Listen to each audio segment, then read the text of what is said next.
Ito na talaga, dito na talaga tayo mga kabukals. Wala nang alisan dito. Ito na, 'di ba? This is it. Kaya naisip ko ba abutin yung mangga pagka nagpatayo ako dito ng slab at saka garahe. Kasi sinukat ko yung Raptor, nakananteteng. Sinukat ko yung Raptor mga kabukals, yung pick up na Raptor. Naku, aabutin mga kabukals. Kaya nilipat ko yung mangga ron.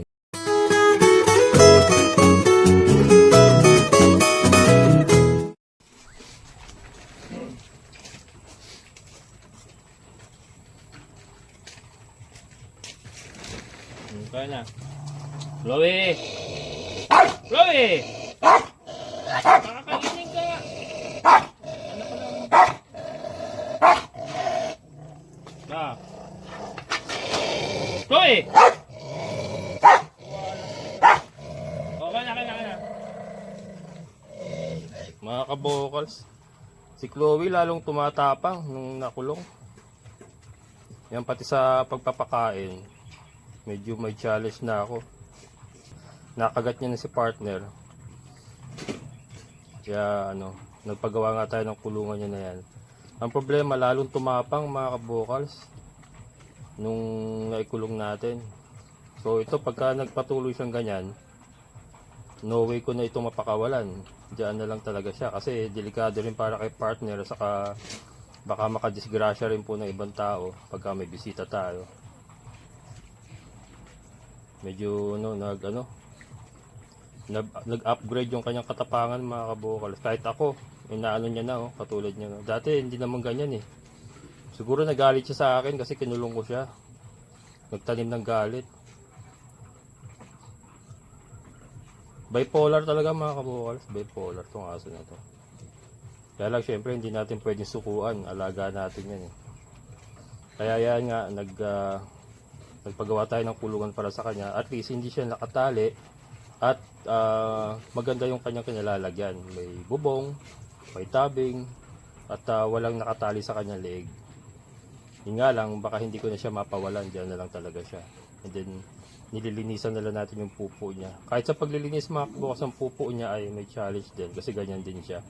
So gumagamit ako ng stick para sundot-sundotin yung pupo niya and then binobomba na lang natin ng tubig. Ganun lang po ang ating ginagawa.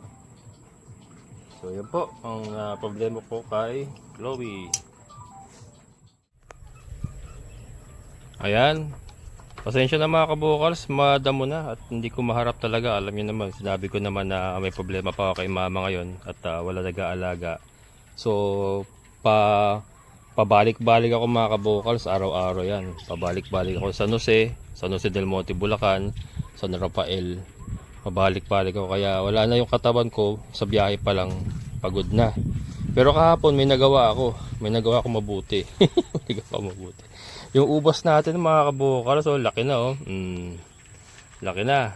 So ginawa ko mga kabukals, I changed my mind. Binutas ko na yung drum. Ayan na yung drum mga kabukals. So yung puwet niyan nakalubog na sa lupa. So rekta lang siya sa lupa mga kabukals. Sinanggal na natin yung puwet ng drum. Yan. And then nilipat natin siya rito. Andun siya dati sa kabila.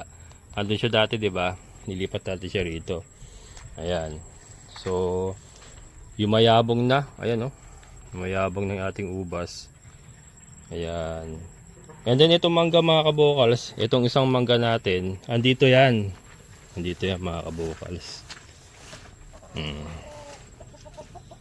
Yan, again, pasensya na masukal mga kabukals, hindi ko pa maharap. Pero once matapos ko yung problema kay mama, makapasok yung kasambahay, makakatutok na uli ako dito sa ating alagaan. Andito dati yung yung mangga. Ayan yan siya galing. So isang mabuting nagawa ko na naman kahapon. Inilipat ko ron. Bakit ko inilipat? Nagkamali ako mga kabukals. Ito kasi ay in the future magiging garahe natin. Next garahe. Ayan. Para sa ating future Ford Raptor. Naka ng teteng talaga. Ayan mga kabukals ba, hindi naman masama mangarap, di ba? Hindi hindi ko naisip na kasi nga ang plano ko dito pag pinayos natin yung bahay, papakongkreto ko, 'di ba? Tapos second floor, tapos meron tayong rooftop. Tapos ang gagawin ko diyan kasi, plano ko pala naman, meron ditong ano, may slab dyan. Slab sa ibabaw. Tapos sa baba, garahe. So, andyan yung bahay. May second floor. May terrace. May terrace yung ibabaw ng garahe. Tapos, meron pa tayong pinaka third floor, yung pinaka rooftop naman natin. Ganyan po magiging itsura ng bahay in the future ng ating bahay. Kasi nga, ito na talaga, dito na talaga tayo mga kabukals. Wala nang alisan dito. Ito na, 'di ba? This is it. Kaya naisip ko ba abutin yung mangga pagka nagpatayo ako dito ng slab at saka garahe. Kasi sinukat ko yung Raptor, sinukat ko yung Raptor mga kabukals, yung pick up na Raptor. Naku, aabutin mga kabukals. Kaya nilipat ko yung mangga ron. Yun ang story yan. Hindi, totoo yung sinasabi ko mga kabukals. Yan po, nasa plano ko yan. Nasa plano ko yan mga kabukals. Diba? Hanggat buhay tayo, hindi naman masama mangarap, diba? Pagka tegibles na, wala nang pag-asa. Ganun lang naman yun. Ako naman nangangarap lang at pinagsisikapan kong gawin. Ginagawa kong lahat para makamit ko ang aking mga pangarap. Yan. Hindi naman tayo nagpapabaya. Nakakita nyo naman, hindi naman tayo nagpapabaya mga kabukal. So, hindi malayong magawa natin yung mga pangarap na yun.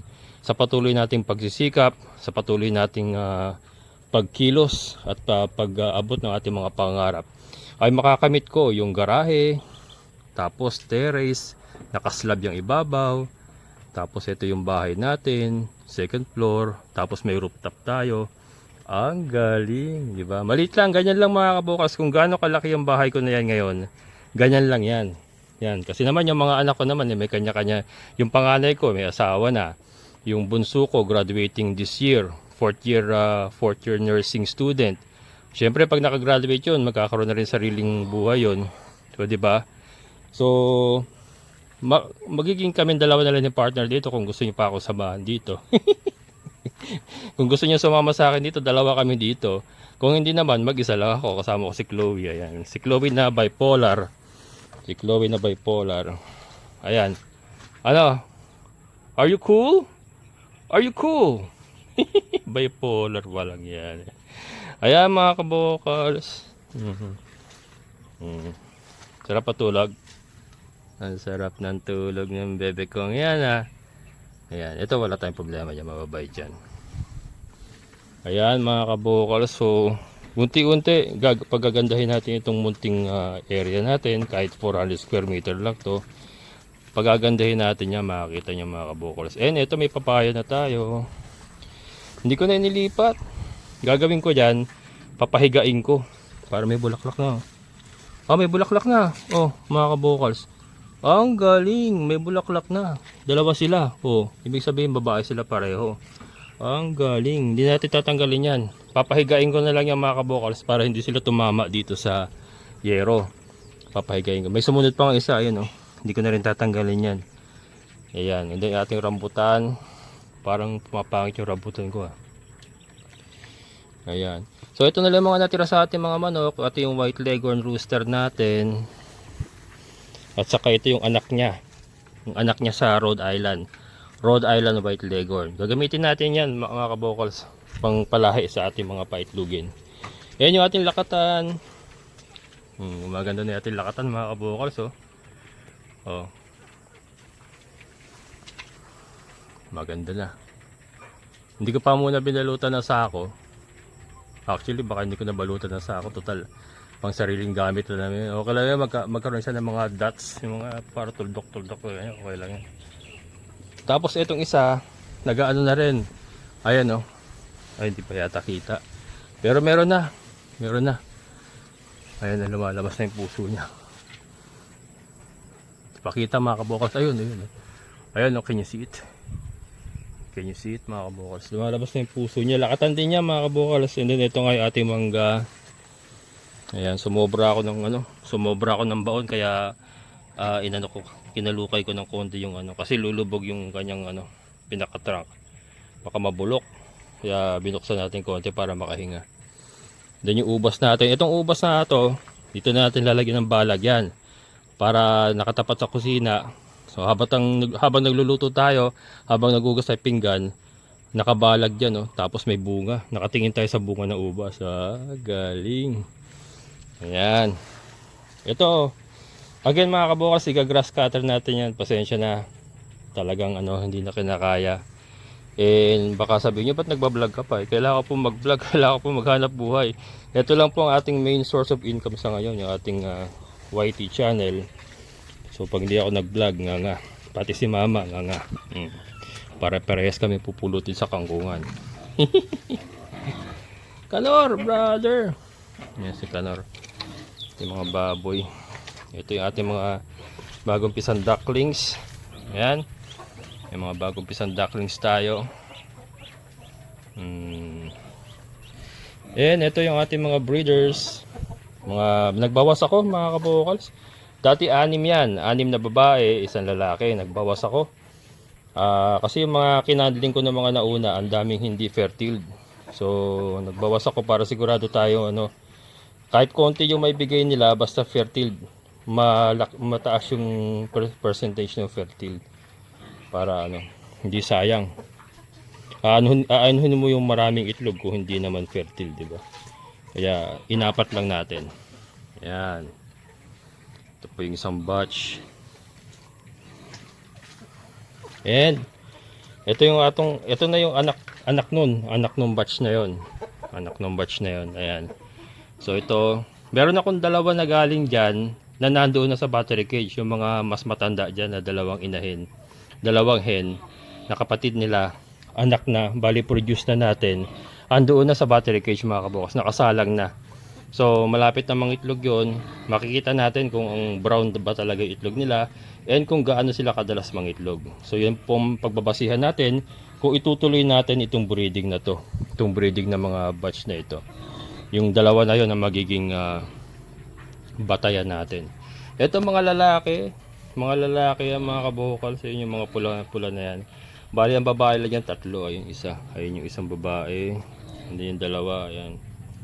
Mga lalaki yung 4, ayan. May nagtanong kay Sir J, nasa na raw si Sir J. So as of this video, ano ba ngayon? September 16 ngayon, araw ng Martes. Wala pa rin mga kabukal kaming balita.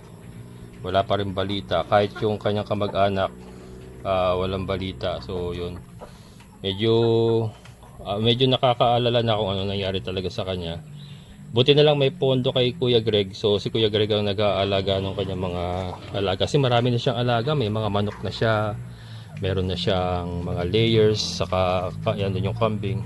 So si Kuya Greg ngayon ang medyo napasubo nga si Kuya Greg, kasi nga di ba, nagkaroon siya ng responsibilidad na hindi niya inaasahan.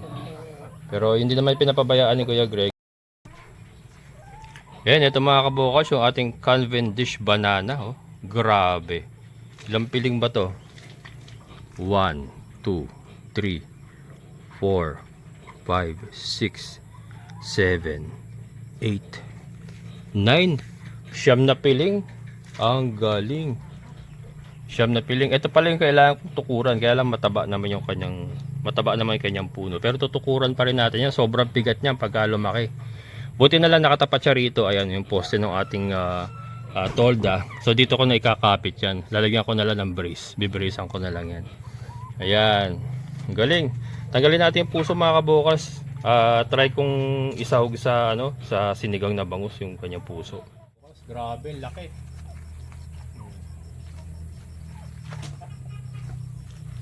Busin natin.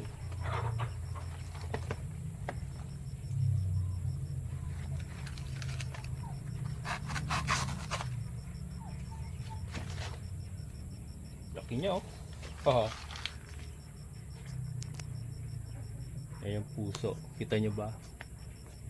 Nakaharang kasi. Ayan. Tabi na lang natin si Madre de Agua. Diyan ka muna, Madre de Agua. Photo bomber ka eh. So ito nagkamali ako dun sa lakatan. Masyado ko naiitaas. So ngayon ang gagawin natin, sakto lang sa mismong puso yung banat natin ngayon. Dapat siguro tinatanggal na to, no? Kung maliliit. Tanggalin na nga natin mga kabungals. Ay, malalaki pa rin pala to.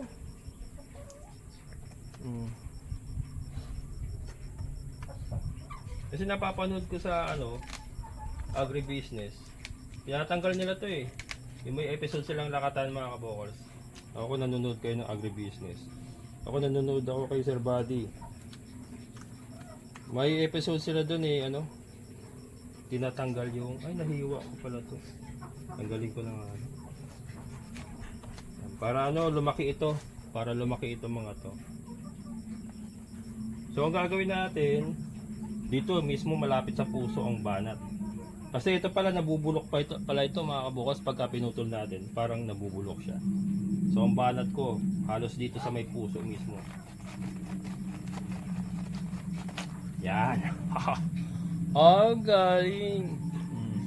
Masarap kaya to. Try natin isahog sa ano. Sasahog ko sa sinigang na bangus. Yan. Tanggalin. Sa bahay ko natatanggalin yung iba. Sarap yan. Ang gusto ko kasi sa puso, pag nilagay sa sinigang na bangus, parang nagagatas yung sabaw. Kasi sa dagta. Sa dagta niya. Yan. Teka, linisin muna natin siya.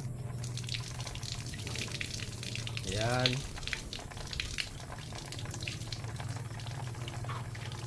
Haha. Laki, dami na ito mga kabukas. Oh. Baka na to pang export quality to ah. Pang export quality mga kabukas. Oh. Dito ba? Can you see it? Grabe. Oh, nakita niyo gaano kalaki mga kabukas oh. Halos kalahati ng katawan ko. Ayan, and siyam na pili nga. 1, 2, 3, 4, 5, 6, 7, 8, 9, 10 pala. 10 mga 10 piling. Balastik na yan. 10 piling. Buti tinanggal ko pa yung maliliit na yon. Pang 11 dapat, kaya lang maliliit na kasi. Kaya tinanggal natin. Ayan. Ayan. Cavendish banana. Ang alam ko, basta sa Google na nabasa ko, ini-export daw ito mga kabukals eh. Pang export daw yung Cavendish banana. And alam ko may nagpo-farming nito sa somewhere in Mindanao. Talagang fina-farm nila yung ano, yung ganitong klaseng saging. Napansin ko dito mga kabukals, ano siya? Mas madali siyang alagaan compared sa lakatan. Yan, kasi yung lakatan nagkakaroon akong problema minsan yung parang inuuod yung dahon niya. Ito wala akong nakikitang ganun eh. Yung minsan parang natutuyo yung dahon. Yung pala may parang mga peste dun sa dahon niya. Pero ito wala akong nakikita. Sa ngayon not sure kung palaging ganun. Pero yan, ito, isa po sa abangan natin. Favorite ko po naman yung banana. Isa sa abangan natin mga kabukas. Tignan natin kung gaano siya kalaki talaga pag lumaki na. And then yun nga, kailangan natin suportahan ito. Itong mismong niya. Ito susuportahan natin dyan mga kabukals. Itong mismong parang kamay niya. Kasi daw to eh, minsan nabubunot daw. Ewan ko totoo, para nabubunot sobrang bigat. So yan ang susuportahan natin. Tutukuran natin ng kawayan and then tatalian natin ng tela. Para yung tela kasi kumakapit yun, nagkakaroon ng grip yun. Pag ganun, pag ganito. Tapos naka-brace tayo dito, i-brace natin dito. Yan, so another isa na naman pong ganansya or pakinabang dito sa ating munting alagaan, ang ating mga saging. Sa puya sa pararamihin natin. Hindi namang sobrang dami, yung tama lang na tama-tama lang. And ito ating Madre de Agua. Medyo umano na lumalago na yung ating Madre de Agua pa unti-unti. Yan, so malapit na uli yung pag-harvest ng Madre de Agua. Yan siya. Grabe, mga payat pa yan.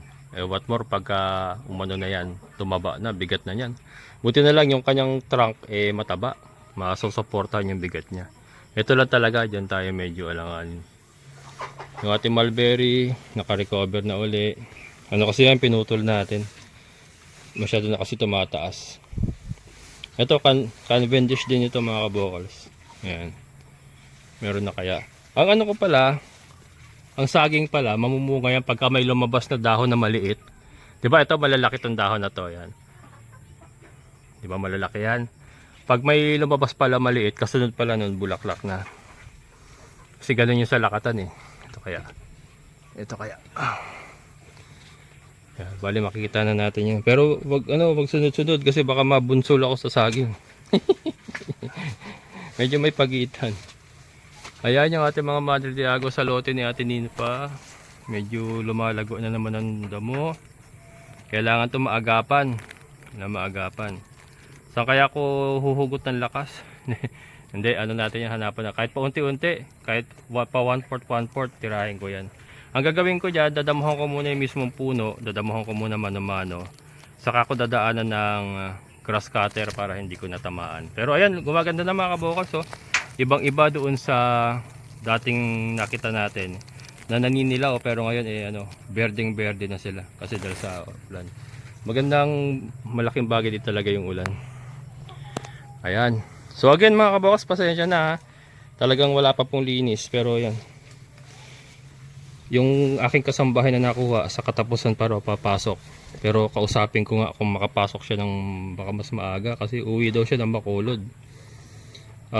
Kababayan ng tatay ko. Bacolod kasi yung tatay ko. Si mama, Waray. Samar. So medyo kami, meron kaming kaugnayan sa father side. Kasi Bacolod siya. Bacolod siya. Pero sabihin ko baka makakapasok na mas maaga kasi hirap na rin mga kabukol. Hirap na rin yung katawan ko. Biyahe pa lang. Hirap na sa biyahe. Yung mga tordan, ang tagal na hindi pa namumunga. May sumpa yata. Sinumpa yata ito nila Emon. Kila Emon galing to. Hindi pa namumunga eh. Bagay yung Cavendish naman sa tatay nila galing eh. Kay Konatoy. Kay Kuya Natoy galing yung Cavendish na yun. Binili natin yan. Magkano magkakabili ko yan? Parang 300 yata isang puno. Yan. Ipunta yung tubig. Huhugas ng kulungan ng baboy. Natakpan na yung motor natin. Pero may plastic yan mga kabokas. May takip na plastic para hindi mabasa. And then ayan yung ating lansones. Yan, yung ating mga nyug din o yung mga dwarf coconut natin, gumaganda na rin. Ayan, lansones. Ating langka, buhay pala yung langka mga kabokas andun. Yan, update tayo sa mga biik muna bago tayo tapos.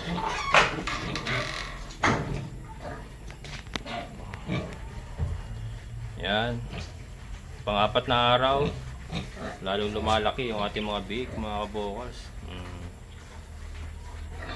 Pang-apat na araw pa lang nila sa mundong ibabaw. Yan. Nililinis pala ako ng kulungan. Laki na kaagad ng pigi ng isa. Ayun, kita niya ba? Laki na kaagad ng puwet eh. Ayan. Yan, yan po ang ating mga biik update, day 4. Ayan, sa ating mga kambing. Yan, katatapos na nila kumain. Ayan, yun na lang natira. Ubus ang ating sakate. So far si Sarsi okay naman. Wala naman ako nakakitang pururot. So hindi ko na muna siya tinurukan kasi nakatatlong dose naman na siya. Pero monitor pa ako. Although may dumi pa yung puwet niya, kaya lang yan ko naman kasi tuyo naman. Kasi kung yan, kung may problema pa ako nagtatay pa yan, basa dapat yan. Ito. Kasi matutuluan yan. Ayan. Tuyo naman. O ibig sabihin niya, yan pa yung mga dating tumulo na pupo niya. Pero yung mga sumunod, dry na. Hindi dry, ibig sabihin normal na.